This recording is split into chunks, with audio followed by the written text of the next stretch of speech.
जो इफ्तार का स्नैक होता है पहला, that should always be a protein dominant snack.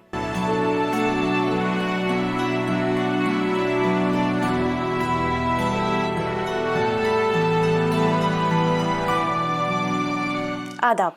मैं हूँ आपके साथ अमीना माजिद और आप देख रहे हैं आवाज़ वॉइस।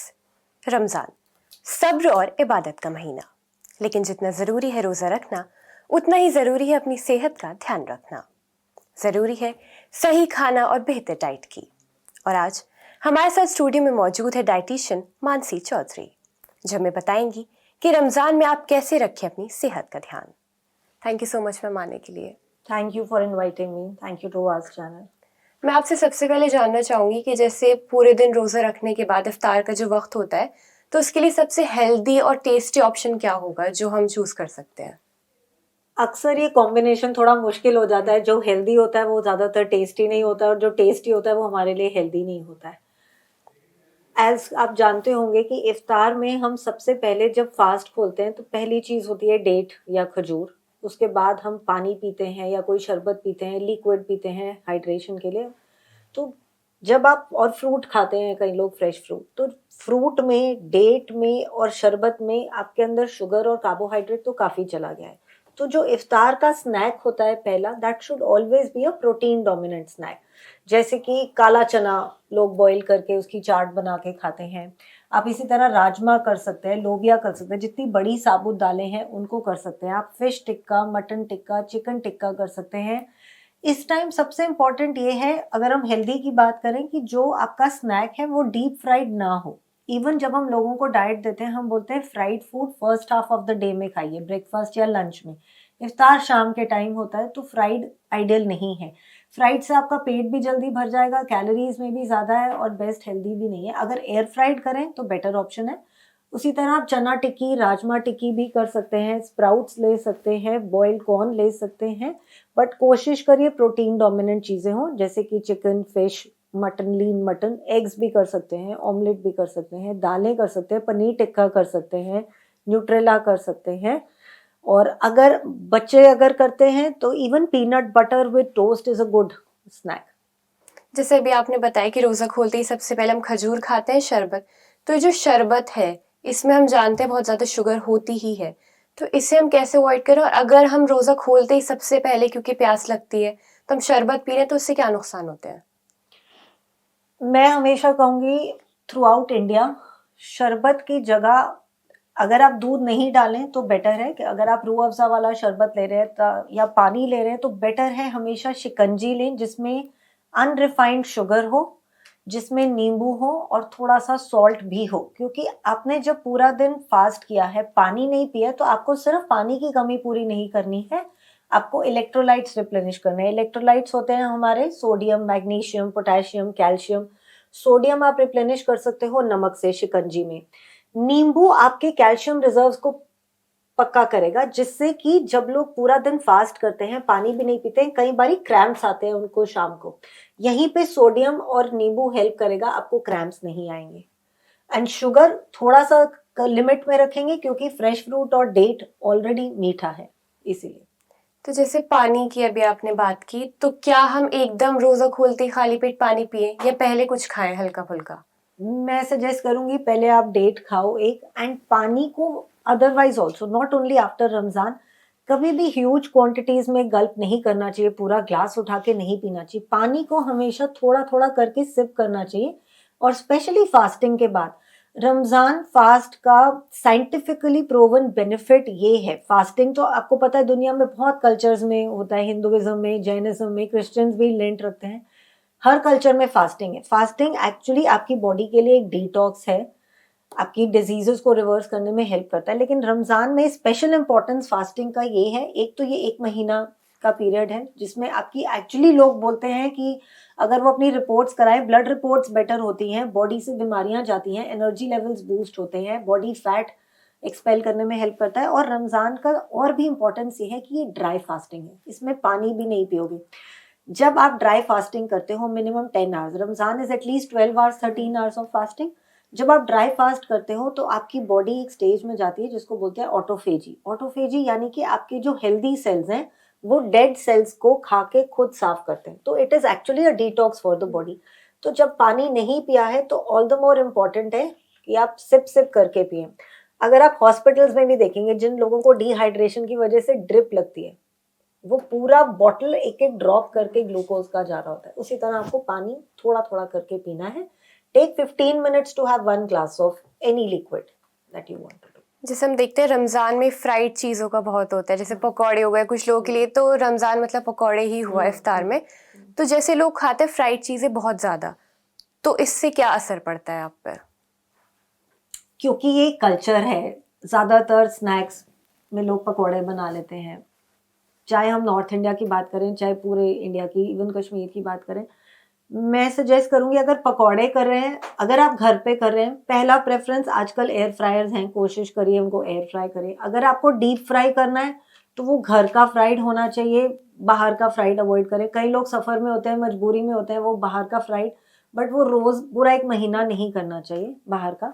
अगर आप घर में भी कर रहे हैं तो जो ऑयल हम फ्राइंग के लिए यूज करते हैं उसको मैक्सिमम 2 बार यूज करके डिस्कार्ड करिए, क्योंकि बाहर का तेल भी यही है कि वो रीफ्राइड यूज होता रहता है, वो ट्रांस फैट्स में बढ़ जाता है, उसमें हाइड्रोजनेशन हो जाती है, वो हेल्दी नहीं रहता है।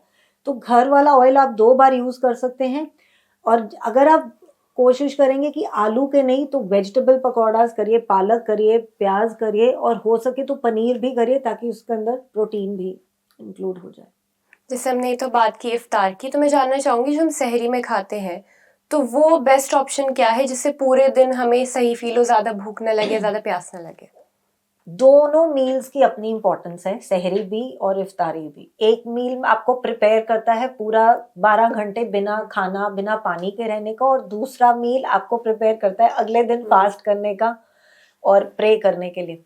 तो सहरी में सबसे इम्पोर्टेंट चीज जो मैं सबको बोलूंगी, और ये हर उम्र के इंसान के लिए, चाहे बच्चे कर रहे हैं, चाहे टीनेजर्स, चाहे औरतें, आदमी, बुजुर्ग, एक मुट्ठी भर हैंडफुल ऑफ नट्स बहुत इंपॉर्टेंट है। नट्स यानी कि काजू, बादाम, अखरोट, किशमिश वगैरह। नट्स को एनर्जी का हम एक पावर हाउस बोलते हैं, जिसको बोलते हैं ना एक छोटा क्वांटिटी में बहुत एनर्जी।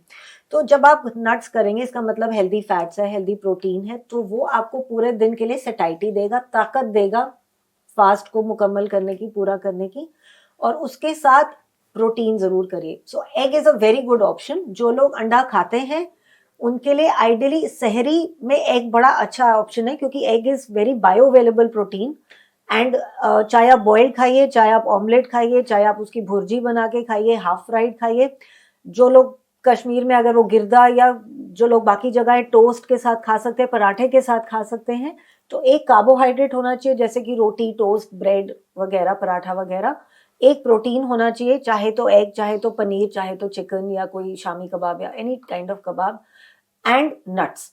और जो लोग दूध पीते हैं, 1 cup milk should be there. ये एक आइडियल सहरी है जो आपको फुल रखेगी अगले 12-13 घंटे के लिए। जी, जैसे हम देखते हैं कुछ लोग बनाना शेक भी लेते हैं, क्योंकि उनका मानना है कि बनाना शेक लेने से पूरे दिन उन्हें अच्छा फील होता है, सब ज्यादा भूख नहीं लगती। तो क्या ये चीज ठीक है? पहली बात तो बनाना और मिल्क इनकम्पैटिबल फूड्स है। As per Ayurveda you should never blend banana and milk, क्योंकि दोनों कफा डोमिनेंट है, बॉडी में बलगम या म्यूकस बनाते हैं। तो बनाना को कभी मिल्क के साथ ब्लेंड मत करो। हाँ, आप बनाना खाओ और दूध पियो, that is a very good, I would say energising combination. अगर आप लोगों को देखो जो पहलवान है या बॉडी बिल्डिंग करते हैं या जिनको वेट बढ़ाना है, उनको बोलते हैं बॉडी में ताकत आएगी केला और दूध। तो जो फ्रूट खाने के लिए बना है उसको खाओ, वो ताकत देगा। उसको ब्लेंड नहीं करना हमें मिल्क में, क्योंकि आप उसके फाइबर्स और शुगर टोटली जल्दी आपका शुगर स्पाइक होगा। Have milk as milk, eat banana as banana, and don't blend them. जैसे हम इफ्तार में कुछ लोग क्या करते हैं, फ्राइड चीज़ें खाते हैं, उसके बाद 2 घंटे बाद वो रोटी खाएंगे, ये राइस खाएंगे, तो क्या ये कॉम्बिनेशन ठीक है? फिर आप इफ्तार में ही खाना खाना ज़्यादा बेटर होता है? नहीं, आई विल सजेस्ट, क्योंकि सीजन पे भी डिपेंड करता है। कई बारी जब दिन लंबे होते हैं, इफ्तार बहुत लेट होता है। इन दिनों iftar is going to happen around 6:15, 6:30, which is evening time. तो आइडियली, क्योंकि आपने खजूर खा लिया, आपने एक फ्रूट का बोल खा लिया कटा हुआ, आपने शरबत पी लिया, तो उसके साथ एक प्रोटीन बेस्ड स्नैक करिए, कोई भी टिक्की, कोई भी कटलेट, कोई भी प्रोटीन बेस्ड आइटम। एंड उसके, क्योंकि ये एक मील हो गया जिसमें कार्बोहाइड्रेट्स भी आ गए, प्रोटीन भी आ गए, डिनर एक्चुअली 2 घंटे बाद होना चाहिए ताकि आपकी बॉडी इसको डाइजेस्ट कर ले। आप एक साथ अपने लिवर को ओवरलोड कर लोगे, 12 घंटे बॉडी ने कुछ नहीं खाया और एकदम से ह्यूज अमाउंट ऑफ फूड दे दोगे तो लिवर बैठ जाएगा। और ये अगर आपने 1 महीना करना है, that is why even pregnant women sometimes end up with fatty liver once they deliver, because over eating इतनी हो जाती है during pregnancy and right after delivery की लिवर पे इम्पैक्ट आता है। सो उसके लिए ऑर्गन्स को अच्छे कंडीशन में रखने के लिए बेस्ट है आप खाना 2 घंटे बाद खाओ। और क्योंकि इफ्तारी में लोग इबादत करते हैं, रात को थोड़ा लेट भी जागते हैं, तो आप खाने के फिर 2 घंटे बाद अगर चाहो तो 1 कप ऑफ मिल्क और फिर से थोड़े से नट्स ले सकते हो, क्योंकि आपका खाने का पीरियड रात से सुबह तक का है। ये नॉर्मली रिवर्स है, हम बोलते हैं सुबह से शाम खाना है, लेकिन हमें इस रिवर्स ऑर्डर में खाना है, तो माइंडफुली खाना बहुत जरूरी है। तो जैसे हम देखते हैं कि जो लोग फास्टिंग में खाते हैं तो इफ्तार के बाद जो हम चीज़ खा रहे हैं तो वो कम खाएं, आपका कहने का ये मतलब है, बैलेंस बना के। देखो, हम बोलते हैं कि हमारे स्टमक का साइज है हमारी फिस्ट जितना, मुट्ठी भर। एक टाइम पे इतना खाना खाना है और 2 घंटे लगेंगे आपके खाने को पेट से इंटेस्टाइन में शिफ्ट होने के लिए, 2 घंटे बाद फिर इतना खाना है। तो जैसे ही तो हमने बात की नॉर्मल, मैं जानना चाहूंगी जिन लोगों को डायबिटीज है उन्हें आप क्या सलाह देना चाहेंगे रमजान के टाइम पे? क्योंकि ये फास्टिंग है, डायबिटिक्स को स्पेशली 3 बातों का बहुत ख्याल रखना है। अगर आप इंसुलिन पे हैं तो आपको सबसे पहले आपकी डॉक्टर की परमिशन लेनी है कि आप फास्टिंग कर सकते हैं कि नहीं। वो डिपेंड करेगा आपकी रेगुलर शुगर वैल्यूज क्या रहते हैं, फास्टिंग आपका 3 मंथ्स का एवरेज HbA1c क्या है। तो आपके अपने डॉक्टर से मशवरा और सलाह करके ही फास्ट रखिए, क्योंकि एक डायबिटिक इंसान के लिए ब्लड शुगर जब फ्लक्चुएट करती है तो बहुत हाई भी जा सकती है और बहुत लो भी जा सकती है, एंड लो शुगर मतलब hypoglycaemia can be fatal for a diabetic patient. तो आपको आपके डॉक्टर के परमिशन से करना है। अगर आप इंसुलिन पे नहीं हैं, सिर्फ दवाई पर हैं, अगेन उस पर डिपेंड करता है कि आपकी शुगर 100 से 150 के बीच में चल रही है, 150 से 200, उसी हिसाब से। लेकिन एक डायबिटिक को सहरी में नट्स के साथ साथ जो भी आप चाय लेते हैं, कॉफी लेते हैं या गर्म दूध लेते हैं या गर्म पानी में 1 पिंच सिनेमन पाउडर, दालचीनी का पाउडर जरूर लें, क्योंकि वो इंसुलिन को रेगुलेट करेगा पूरे दिन और आपकी ब्लड शुगर बहुत ज्यादा बढ़ने नहीं देगा सहरी के बाद, और उसके बाद एकदम से डिक्लाइन का भी चांस आता है। एंड ज्यादा जरूरी है कि जो भी मील्स वो खा रहे हैं, चाहे वो सहरी का मेन मील है या इफ्तार का मील है या डिनर का मील है, एक डायबिटिक को, चाहे आप कोई भी फॉर्म ऑफ कार्बोहाइड्रेट खा रहे हैं, आप रोटी खा रहे हैं, आप पराठा खा रहे हैं, आप चावल खा रहे हैं, उसके साथ उसको एक वेल बैलेंस मील बनाने के लिए प्रोटीन बहुत जरूरी है, चाहे कोई दाल, चाहे पनीर, चाहे chicken, fish, mutton, egg, and vegetables बहुत जरूरी है फाइबर के लिए। चाहे आप सैलेड लें, चाहे आप सूप लें, चाहे आप कुक्ड सब्जी लें, लेकिन फाइबर और प्रोटीन बहुत जरूरी है कार्ब्स के लिए, ये उनको ध्यान में रखना चाहिए। जैसे हम देखते हैं जिन लोगों को माइग्रेन है उन्हें दर्द का इशू हो सकता है रोजे के दौरान, तो उन्हें ऐसी क्या चीज सहरी में खानी चाहिए जो थोड़ा उनका बैलेंस बना रहे, कुछ ऐसा इशू ना आए? Migraines are very very directly related to electrolytes. जहां आपका सोडियम पोटेशियम का बैलेंस बिगड़ेगा वहां आपको फ्रीक्वेंट माइग्रेन्स शुरू हो जाएंगे, और वो फास्टिंग में ज्यादा एक्सपीरियंस करते हैं। ये सिर्फ रमजान की बात नहीं है, नॉर्मली अदर रिलीजन्स में भी जो लोग फास्ट करते हैं शाम तक उनको माइग्रेन हो जाता है, बिकॉज इलेक्ट्रोलाइट बैलेंस बिगड़ जाता है। तो आपको जो सहरी वाला मील है उसमें नमक किसी ना किसी फॉर्म में लेना ही चाहिए, चाहे आप अंडे में ऐड करेंगे या सब्जी में या कोई भी ग्रेवी या जो भी मील खा रहे हैं, सॉल्ट। और कोशिश करिए बनाना सुबह जरूर ले, banana is a very rich source of potassium. तो क्योंकि हम बोलते हैं बनाना शाम के वक्त नहीं खाना चाहिए, तो वो सहरी के लिए आइडियल है, मॉर्निंग में बनाना लीजिए। और अगर हो सके तो 1 बड़ा चम्मच पंपकिन सीड्स ले लीजिए फॉर सेलेनियम एंड मैग्नीशियम, उससे आपके इलेक्ट्रोलाइट्स बैलेंस रहेंगे। और शाम को जब इफ्तारी में पानी या फ्लूइड लेना शुरू करते हैं उसको धीरे धीरे लीजिए, ताकि अगेन इलेक्ट्रोलाइट्स एकदम से फ्लश आउट ना हो, तो माइग्रेन मैनेज हो सकता है। हम देखते हैं जो लोग एक्सरसाइज करते हैं, जिम जाते हैं, तो उनके लिए आप क्या सजेशन देना चाहेंगी कि रमजान के दौरान क्या वो एक्सरसाइज कर सकते हैं, और अगर कर सकते हैं तो इफ्तार के कितने वक्त बाद?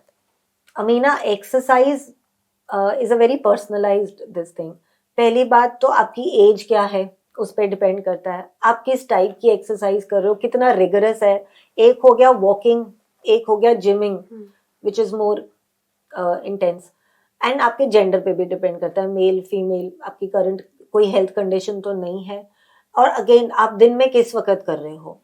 अगर कोई मॉर्निंग में वर्कआउट करे तो उसको सहरी के कम से कम 2 घंटे बाद वर्कआउट करना चाहिए। सहरी वैसे भी बहुत अर्ली मॉर्निंग होता है, मान लो आप 5:30-6 बजे खा रहे हो तो 8 बजे वर्कआउट करिए, ताकि खाना आपके पेट से इंटेस्टाइन में चला जाए। पेट में खाना रख के कभी एक्सरसाइज नहीं करना चाहिए, लेकिन वो एक्सरसाइज बहुत माइल्ड रखिए सुबह, क्योंकि आपको पता है आप पूरा दिन पानी नहीं पी सकते। हम एक्सरसाइज में बोलते हैं ना फ्लूइड लॉस होता है, तो सुबह वाली एक्सरसाइज को माइल्ड रखिए, because if you are fasting you will not be able to rehydrate immediately.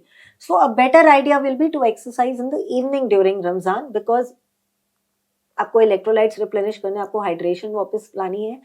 तो एक तरीका है कि you workout half an hour to 1 hour before iftari, ताकि इफ्तार आपका पोस्ट वर्कआउट मील बन जाए, उसमें फ्लूइड भी आ जाएगा, उसमें कार्ब्स भी आ जाएगा, प्रोटीन भी आ जाएगा। इनफैक्ट उस पानी में जब आप पियेंगे आप आपका प्रोटीन पाउडर या कुछ भी ऐड कर सकते हैं।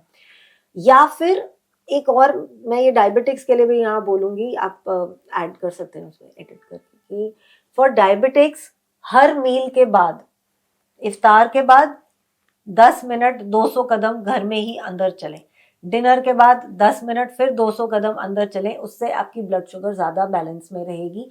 तो ये तो हो गया एक्सरसाइज, या तो प्री वर्कआउट 1 आवर बिफोर इफ्तारी, या फिर आप करें इफ्तारी करने के 1.5 घंटे बाद, ताकि डिनर आपका पोस्ट वर्कआउट मील हो जाए। डिनर के बाद नहीं करना चाहिए।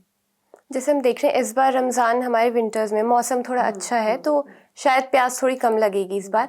पर जैसे रोज़ा खोलने के बाद सबसे पहले हम ठंडी चीज़ की ही तरफ जाते हैं, तो वो कितना आपकी बॉडी को नुकसान दे सकता है इस वक्त में? और अगर हम दिल्ली की बात करें वो तो ठीक है, पर अगर हम कश्मीर जैसी जगह की भी बात करें तो उसमें आप क्या बताना चाहेंगे? देखिए, मैं हमेशा बोलती हूँ, और आयुर्वेदा भी बोलता है, हमारा एंशिएंट फूड विजडम भी बोलता है, सबसे अच्छा तरीका आपकी इम्यूनिटी बूस्ट करने का है कि आप लोकल खाओ और सीजनल खाओ। अब सीजन की अगर हम बात करें, हर साल रमजान 11-12 दिन शिफ्ट होता है, जल्दी आता है। जब गर्मियों में होता है तो इंसान आइसक्रीम भी खा लेता है, ठंडा भी पी लेता है, शरबत भी पी लेता है, और प्यास भी लगी होती है। जैसे आपने कहा कि अब अगर ठंडा मौसम है तो पानी की प्यास कम होगी, लेकिन as compare to rest of India या इवन नॉर्थ इंडिया, कश्मीर में अभी भी 0 डिग्री, 4 डिग्री, 5 डिग्रीज है, उधर विंटर अभी भी चल रहा है। तो जो चीजें आपने शाम को अवॉइड करनी है वो हो गई ठंडा दूध, ठंडा पानी, दही। दही actually not only in Ramzan, for any part of the world, दही शाम के टाइम का फूड है ही नहीं। दही से कफा और म्यूकस बढ़ता है, लोग शौक से दही वगैरह करते हैं। अगर आपको लस्सी, छाछ ऐसी चीजें करनी है, ये हमेशा मॉर्निंग की चीजें, क्योंकि उसके बाद दोपहर के टेम्परेचर्स बढ़ेंगे, धूप निकलेगी, आपकी बॉडी उसको बेटर डाइजेस्ट करेगी, रात को नहीं करेगी। रात के लिए दही और दही के प्रोडक्ट्स एडवाइजेबल नहीं है। You can do warm milk, specially Kashmir के लोगों के लिए, वो लोग रात को नून चाय करते हैं, उनकी नमकीन चाय। मैं सजेस्ट करूंगी आप करिए दूध कावा, क्योंकि केसर और नट्स है और फिलिंग है, and milk, warm milk always helps you sleep better, क्योंकि कम नींद होती है रमजान के टाइम, सुबह जल्दी उठना होता है, तो वो क्वालिटी ऑफ नींद इंप्रूव होगी अगर आप वार्म मिल्क रात को करेंगे। Thank you so much. Thank you for having me. आज के एपिसोड में हमने जाना कि रमज़ान के दौरान आप अपनी सेहत का कैसे ध्यान रख सकते हैं। ऐसी और भी वीडियोस के लिए देखते रहिए आवाज़ द वॉइस।